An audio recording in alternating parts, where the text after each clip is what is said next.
Hello, and welcome to Phoenix Cinema Podcast. I'm Chris Austin. And I'm Luke Parker. And this is a podcast where we discuss the program of Phoenix Cinema in North London. And today we are reviewing Wes Anderson's new movie, The Phoenician Scheme. Yes, so Wes Anderson's latest cinematic creation, The Phoenician Scheme, is a blend of espionage, family drama, and its whimsical aesthetic. Set in 1950, the film follows Anatoly Tsartsar-Korda, played by Benicio del Toro, a wealthy industrialist and arms dealer who narrowly survives yet another assassination attempt. Seeking to secure his legacy, he reconnects with his estranged daughter, Sister Liesl, played by Mia Threppleton, and offers her a trial run as his heir. As Liesl delves into her father's shadowy empire, she becomes entangled in his grand infrastructure project, an ambitious yet morally dubious scheme to overhaul the economy of Phoenicia. Alongside Bjorn, played by Michael Cera, a Norwegian entomologist turned reluctant assistant, Liesl navigates a labyrinth of political intrigue, financial maneuvering, and personal revelations. With Anderson's signature ensemble cast and meticulous production design, The Phoenician Scheme is a highly visual, darkly comedic exploration of power and legacy. So, Chris, how was this one for you? Thank you, Luke. Not a fan of this one.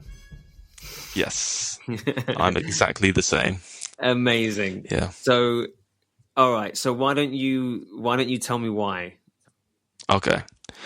Well, firstly, I'll say that I'm not the biggest Wes Anderson fan.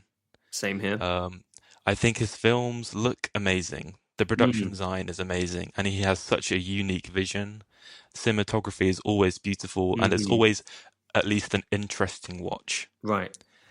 However, I find his films really quite dry and emotionless and a little bit tedious at times. And I kind of noticed it most during this film that I don't think he's a particularly good visual storyteller. There's a lot of, even though his films look amazing, they're just full of a lot of really fast exposition. And it's never really the characters doing much on screen. It's the characters looking at you in the camera, and they've clearly been directed to deliver their lines in this really quite jarring way that I'm not a fan of. And this is like consistent through a lot of his films where they're just staring at the camera and they're, delivering the exposition really, really fast. I just don't find it that enjoyable. I understand why people do like it because it is very unique. It's very aesthetic. And his films can be fun. They're super interesting. And I think they work best when he's working on, the more cartoonish side. And I really like the stop motion films he's done with Isle of Dogs and Fantastic Mr. Fox. But especially his more recent films, like I didn't really like the French Dispatch at all because I think it suffered from a lot of the problems this film suffers with kind of the added issue that the French Dispatch was kind of split between these different three vignettes, so it struggled even more to deliver any kind of like emotion. But yeah, this film's just very cold. The plot's not that interesting. It's really not that interesting. So I was disappointed in a similar way that I have been for a lot of Wes Anderson's more recent films. Yeah, that's fair enough, man. I'm really pleased though because I'm glad we feel the same way. What about you? What about you? Yeah, no, I think I absolutely agree with you on everything. And with the caveat being that I haven't seen a lot of Wes Anderson films, so bearing that in mind, like you say, you really enjoy Isle of Dogs and Fantastic Mr. Fox. I haven't seen those, but I remember in our film club we watched Grand Budapest Hotel, and the first time I watched it, I hated it, but then when I rewatched it, far removed from all the hype of award season, I was like, this is so good. It's so much fun. Grand Budapest Hotel is a good movie. People love that film, and I totally get it. I get it. Yeah, I get it. But exactly what you're saying, I think, yeah, I think Wes Anderson is a fantastic filmmaker. He's clearly someone working at the top of their craft. His films are so precise. There's such precision to his films, the blocking, the staging, the cinematography. But yeah, it ultimately left me exactly that cold. I can see why all the actors want to work with him because it looks like so much fun, ultimately. Sure. But the problem is he doesn't surprise me anymore. You know what I mean? Like, I kind of know what to expect when I sit down to watch an Anderson movie. Yeah, that's very, very fair. And I feel like this film is very much like Marmite. And I've seen, from what I've read online, I've seen people say this is Anderson's best. And I've seen people, well, quite a few people say that this is his worst. Wow, so it's so divided. Yeah, it's very divided. Yeah, I mean, and I'll be honest, I wasn't excited to see it anyway. And it's such a shame that I was not, that my mind wasn't changed or, I wanted to be convinced of this. It's really telling that I saw this with my girlfriend and she fell asleep for 10 minutes. I had no idea. She just jolted. Because it's not interesting.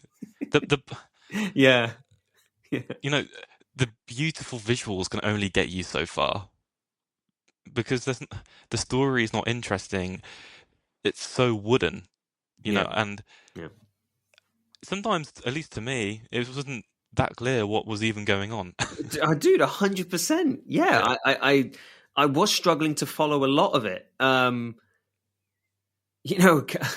the end of it, Carrie Ann was saying to me, I totally missed all of Scarlett Johansson's part. And I was like, you didn't miss much. Didn't miss much. Yeah. Nope. There was nothing to see there, really. And it's so weird because, like, so much of his... It's funny, she also leaned over to me at one point during the movie and went, another desert? And I was like, yeah, that's interesting. Like, so many of his scenes could be imported from another film entirely. This could have been a scene out of Asteroid City. It's like... Yeah, it's such a shame. I also didn't find it to be terribly funny. No. Right? I remember in my screening, I mean, it wasn't a very busy screening. There's probably like 7 or 8 people in there. Right, same. There was just one person laughing out loud and everyone else was just sat there. Kind of speaks to your Marmite analogy. Yeah. I mean, there was a few chuckle-worthy moments, but yeah, it wasn't funny. Like, at least not to the level I was expecting. Yeah, and it's like there was like a joke in it early on. There was a line, "Would you like a hand grenade?" It's quite funny. Mm-hmm. And then they do it about 4 more times. Yeah. Right? And it's like, oh, I see it's meant to be funny each time, and now it's just not. What do you think about performances? I find it really hard to kind of give an opinion on performances in movies Anderson because they're so like specific to Anderson movies. Yeah, right? They're very emotionless. Mm. They're very. I've used this word a lot already, but they're very cold. And just I don't like the way he directs the actors to deliver their lines. Mm-hmm. You're just at times being hit with so much information and exposition. That's why it becomes quite hard to follow what's going on. So yeah, it's quite hard to say, because it's not like a traditional performance, but that's on purpose. That's how Anderson wants it to be. Yeah. But it's always fun seeing like just this absolutely stellar cast doing something different like this. I did really like Michael Cera's character. Oh, really? Okay. Yeah, I like Michael Cera, and I thought this was a good role for him. I feel like he was actually probably the best character in the film. Okay. But, I don't know. What about you? No, I feel the same way. Yeah, I think the cast is fine. And exactly what you said, I think everyone's just doing what's asked of them. I'm not blown away by anybody in particular. But like you said, we know these are great actors, and it's always a stellar cast. You know, I love Del Toro. You know, I'll watch him in anything. But how can you even judge what they're doing here? Because, yeah, everything is set to a particular tone and frequency, and you're either tuned into that or you're just not, you know? Do you know who was in this film that did absolutely nothing? And that was a bit criminal. What? Willem Dafoe. I can't believe... So, yeah, why is Dafoe in the movie? Also, F. Murray Abraham is with him in those... Oh, yeah. In those sequences, those... What, in heaven or whatever? Yeah, those like afterlife. vision sequences that were like happened, and then I just completely forgot about. What is that? Like, what was the point of it, of casting them if they play little to no part in the movie? Yeah. To me, it kind of just feels a bit showboaty. It feels like, honestly, it feels like Wes Anderson being like, look who I got in my movie. Even the way the opening title sequence is done, it's like Tom Hanks, Bryan Cranston, you know, Benicio del Toro, Scarlett Johansson. Yay, celebrate this film. Yeah, so what? You know? You have all these amazing actors, but they're doing nothing. They're doing nothing. Yeah. And one, I don't know why it just didn't sit with me, and I really didn't like, maybe if it was just their character or their performance or whatever, I didn't like the bit with Tom Hanks and Bryan Cranston. You know, they start doing this like basketball game, and it just... I get they're trying to be fun, but it just wasn't that fun, to be honest. I know what you mean, and it's criminal because look at the actors you've got in that scene. You know, you've got Hanks and Cranston, you've got Riz Ahmed and Del Toro. You know, and it should be so much more than what it is. I liked it. It may be one of my favorite moments actually in the movie. Oh, really? Yeah, but only. But it still didn't deliver, ultimately. I wanted more. I expect more. And what's interesting is you can see the actors are having fun. Yeah. They're having a great time. But we're not. We're not. Yeah, such a shame. Stacked cast, and I can't really... Even Benedict Cumberbatch's role, like... The problem is, because we don't... Well, at least because I didn't care about pretty much the entire film. Right. I felt nothing. Yeah. During that last bit with Benedict Cumberbatch. Yeah. Literally nothing. Yeah.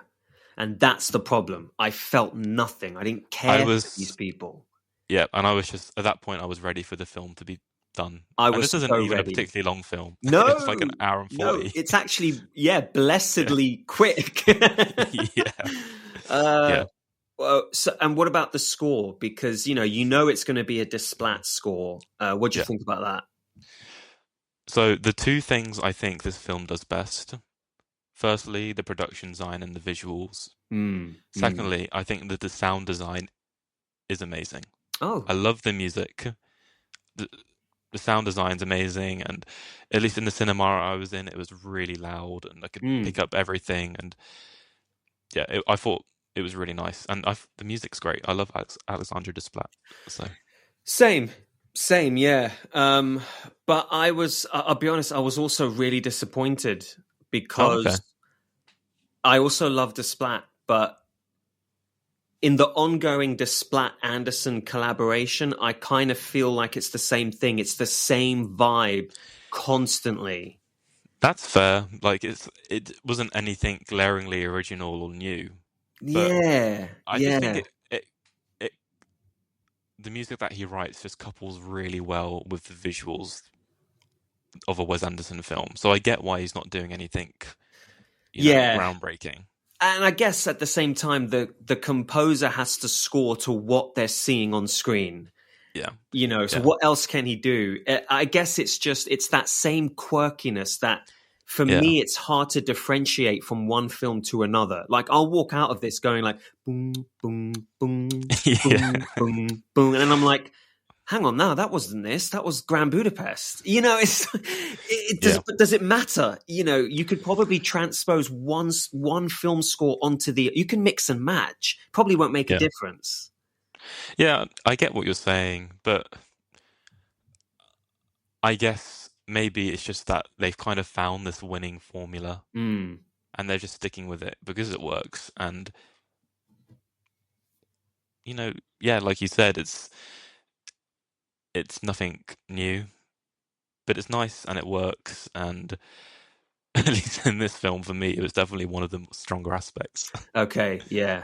I'd like to listen to the score on its own as well. In those sequences, actually, with Defoe and Abraham, those heaven, whatever those were, there was the moments there with the score. I think he's using some vocals in it as well. Sounded quite nice. Yeah. So yeah, maybe in isolation, I think I'll give it a try. Actually, they just released the album and it's so bloody short. Yeah, I mean, I don't think there was much like different music throughout the film. I think they repeated quite a bit as well. Yeah, but it's like short for a score. Like it's only like, it looked from what I saw like 7-8 tracks. I was like, oh, right. Okay, yeah, well, yeah, it makes sense. Yeah, I guess I don't know. I don't really have much else to say about the movie.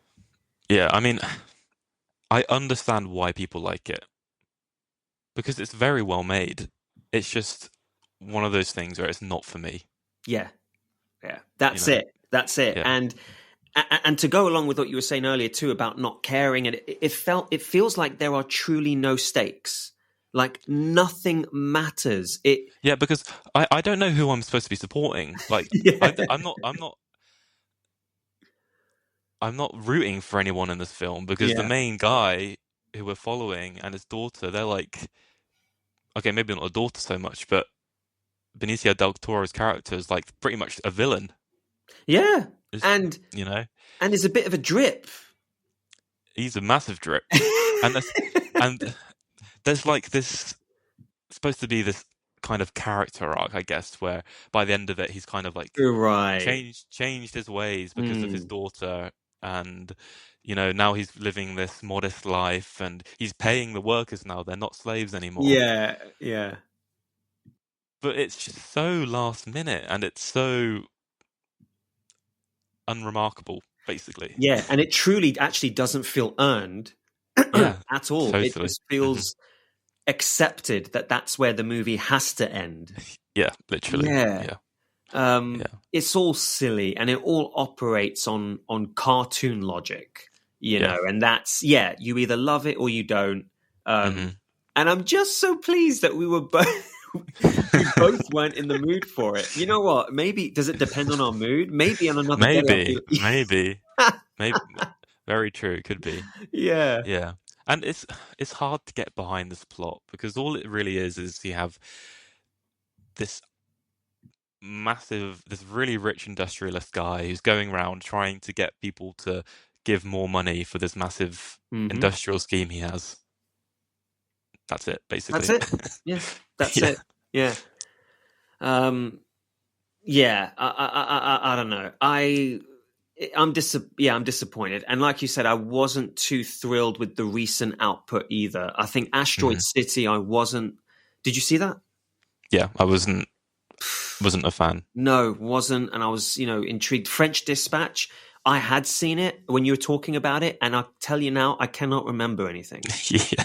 I cannot. Well, I only saw Asteroid City not that long ago, and I can barely remember anything about that one. So I remember nothing. I think there's an alien in it, and Jason Schwartzman's in it, as well as Scarlett Johansson. That's pretty much all I remember. Yeah. What a shame. Well, okay, so do you have any final thoughts on it, or shall we move on to? Well, I'm just curious what Carrie Ann's final thoughts were of it. Oh no, she was not a fan. Okay. I think she was very much with me in that respect. She didn't find it too enjoyable. I think we all agree, though, is that he's such a great filmmaker, and it looks great, and it's such a well-made film, and that is just always lovely to watch. And his use of the camera and sets and like costume design and all of that is impeccable stuff. Yeah, it was a shrug at the end of it. Big shrug. Yeah. I always like to see Richard Ayoade though in these kind of bigger Hollywood films, even though his role was really dumb as this like communist revolutionary, but that was quite fun, that little cameo, I thought. Agreed. Yeah, we actually looked at each other in the cinema and I was like, Richard Ayoade, like, well done to him. Yeah. That was great. Yeah, I'm so glad he popped up in this. All right, cool. So pairings were hard. Very hard. I mean, it was really hard to not just pair this film with another Wes Anderson. With another Anderson film. Which is actually what I've done. Oh, okay, great. So you go first then, because I tried my best to resist it. Okay. So I wanted to pair this with an earlier Wes Anderson film, kind of a bit before he developed this like signature style, of things being quite still and square and symmetrical. And just kind of to have that comparison I thought would be quite fun. So I'd pair this with Rushmore. Okay. Which I saw quite a while ago. I never saw it. I can't remember that much about it. It wasn't his first film. It was his second, right? Second movie. Yeah. But again, it's got some of his usuals in it, like Bill Murray and Owen Wilson. Oh, wow. But yeah, I just thought it'd be nice to see kind of his older film before he developed this signature style. That's great, yeah. Compared with where he is today, which was a bit of a disappointment. and which he's so set in that style now. Like there's no deviation from it. Yeah. Really cool. I'm so glad you picked it. I was actually looking through his whole filmography just to see how many times he's collaborated with Desplat.